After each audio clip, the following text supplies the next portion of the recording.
এই মোমোগুলো আমি বাসায় বানিয়েছি। চিকেন মোমোর অথেন্টিক টেস্ট পাবে বাসায় বানিয়ে নিজের হাতে। চলো ঝটপট রেসিপি শেয়ার করি।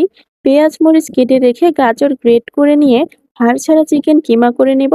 তোমরা চাইলে ব্লেন্ডারে কিমা করে নিতে পারো, আমি ছুরির সাহায্যে করে নিয়েছি।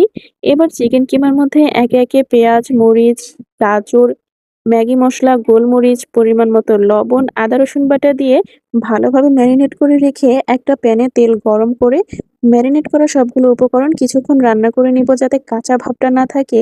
কিছুক্ষণ রান্না করে নিলেই কিন্তু পুরটা রেডি হয়ে যাবে। এবার আমি বড় একটা রুটি বানিয়ে ছোট ছোট করে এভাবে কেটে নিয়েছি।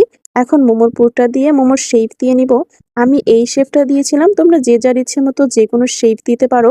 এভাবে একে একে সবগুলো মোমো বানিয়ে নিব।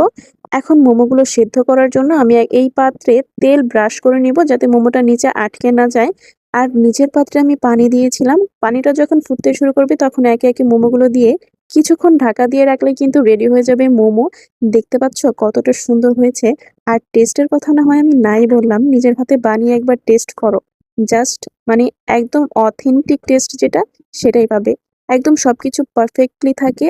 মানে একদম পারফেক্ট মোমো যেটা বলে আরকি, অথেন্টিক পারফেক্ট মোমো সেটাই।